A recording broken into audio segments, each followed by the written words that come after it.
La RTI honorée lors de la 21e soirée des Ébonies. Serge Koléa, journaliste à la radiodiffusion télévision ivoirienne, est le Super Éboni 2019. Au cours de cette nuit de la communication qui s'est déroulée à l'hôtel président de Yamoussoukro, Serge Koléa a remporté le prix du meilleur journaliste de la télévision, le prix de la meilleure interview et le prix du meilleur reportage des droits de l'homme avant de se voir couronné par la plus haute récompense du journalisme en Côte d'Ivoire, le prix du Super Éboni. On pourrait le dire, le trophée tant convoité par l'homme est aujourd'hui à portée de main. Sita Soro de Radio Côte d'Ivoire remporte le prix Éboni du meilleur journaliste radio. Francis Kwame Yao du quotidien gouvernemental Fraternité Matin, quant à lui, a décroché le prix Éboni presse écrite. Plusieurs autres prix sectoriels ont été remis aux journalistes pour leur production de l'année 2019. La lutte contre la pauvreté, une préoccupation majeure pour le gouvernement, partagée par les organisations non gouvernementales. Parmi ces organisations, l'ONEF, Organisation nationale pour l'enfant et la femme.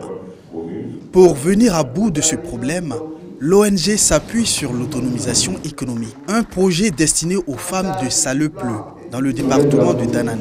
22 mois après le démarrage de ce projet, l'heure est au bilan. Nous disons qu'il y a quand même une satisfaction dans la mesure où, au départ, dans cette zone-là, dans ce village plus précisément, les femmes n'arrivaient pas à produire tant de quantités de riz, tant de quantités, ils n'arrivaient pas à faire l'élevage de poulets.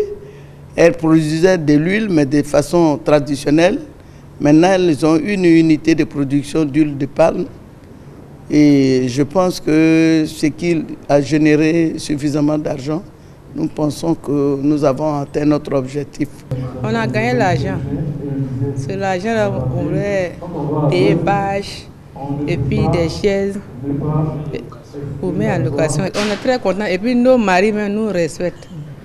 Et puis on commence à aider nos enfants, les gratuités, tout ça là, on aide nos maris. Destiné à 75 femmes au départ, ce sont au total 170 femmes qui ont pu bénéficier de ce programme dans divers secteurs d'activité. Les femmes ont travaillé dans 3 secteurs d'activité. Les femmes ont mis en place une ferme, elles ont fait une ferme.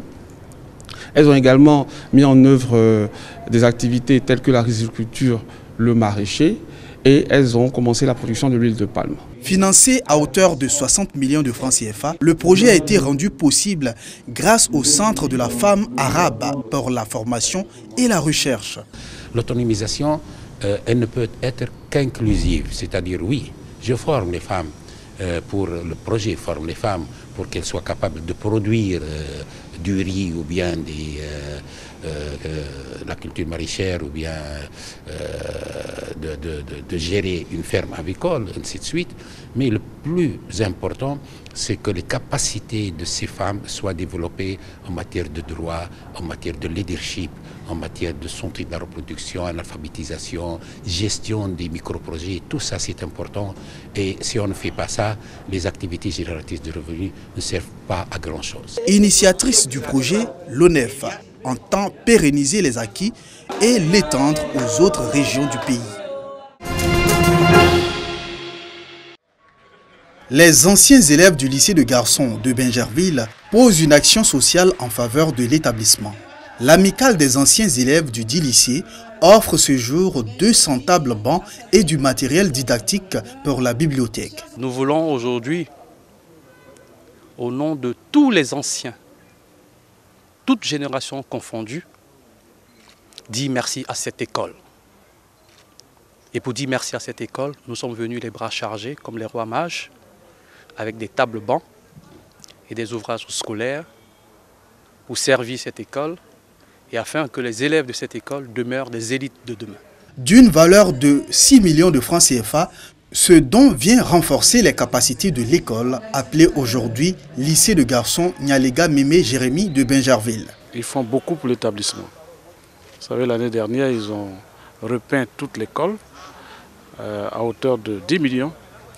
Le 14 décembre dernier, ils ont récompensé tous les meilleurs élèves du lycée, y compris les bacheliers. Et aujourd'hui, ils nous donnent 200 tables bancs avec des ouvrages pour la bibliothèque. Je pense qu'ils sont à saluer. Il y a tellement d'écoles et il y a tellement d'anciens. Et si tous on pouvait poser le même acte, vous voyez que ça permettrait d'avoir de meilleures conditions de travail. 200 tables bancs par ce temps qui court, non, il faut vraiment dire chapeau. Le lycée de garçons Nyalega Mémé Jérémie de Bingerville a été créé en 1903. Au nombre des anciens de l'établissement, feu Félix Houphouët-Boigny, premier président de la République de Côte d'Ivoire.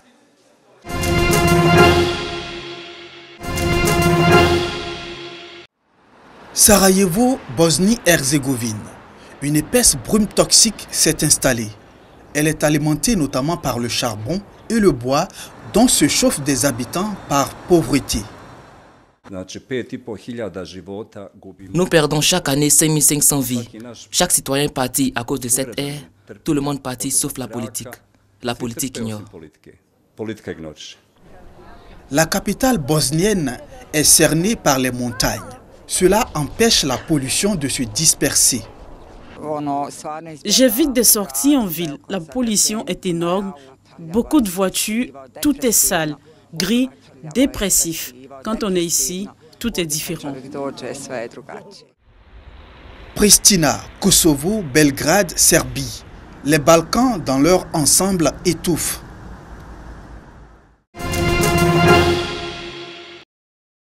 Aïcha Koné, fer de lance de la musique ivoirienne féminine moderne, draine derrière elle 45 années de présence sur l'échiquier musical ivoirien et même africain. 45 ans de carrière que l'artiste compte célébrer cette année par un concert anniversaire inédit. Aïcha Koné annonce déjà les couleurs de cette célébration avec Merci, un bijou sonore de 30 titres. Adouma, Aminata, des tubes de l'artiste remixés aux nouvelles sonorités et des chansons inédites qui appellent à la paix, à la réconciliation nationale, au pardon. Aïcha Koné mérite une reconnaissance nationale. On n'a jamais cessé de fêter les artistes, notamment ceux qui ont marqué leur époque. Aïcha, c'est 5 décennies de présence sur la scène. Je crois que c'est un exemple assez rare sur le continent. Et en plus, elle a été parmi les premières chanteuses modernes de la chanson en Côte d'Ivoire. La diva, la Maman Africa, mériterait vraiment qu'elle soit honorée par son pays, avec tout ce qu'elle a fait pour l'Afrique et vraiment pour le monde entier, je dirais, parce qu'elle a eu un disque d'or, 2 disques d'or. La diva, la cantatrice, l'impératrice, Maman Africa, que de superlatifs pour qualifier Aïcha Koné. C'est la même qui a forgé ses armes au sein de l'orchestre de la radiodiffusion télévision ivoirienne ORTI, aux côtés de virtuoses de la musique africaine, dont Manu Dibango et Bonkanda Maïga. J'ai commencé ce métier avec pas mal, mais qui n'ont peut-être pas eu la même chance que moi. C'est vrai qu'il y a eu des hauts et des bas, mais le Seigneur a toujours été présent pour me secourir. Aïcha Koné veut ainsi dire merci à ce public qui la soutient depuis maintenant 45 ans. Certains diront qu'il était temps, d'autres diront qu'ils avaient le temps. Finalement, au bout de 4 années d'amour, Kader Sogodougou, journaliste reporter à la station régionale de la RTI à Bouaké, et Michel Eva Aoumambou, journaliste présentatrice chef d'édition sur RTI 1, ont tenu leur destinée un samedi 7 décembre à Grand Bassam à 11h45. Ils se sont dit oui pour la vie. Sogodougou, Benoît Abdul Kader. Concentrez-vous à prendre pour épouse Mademoiselle Mambo Aou Eva Michel ici présente. Oui, oui,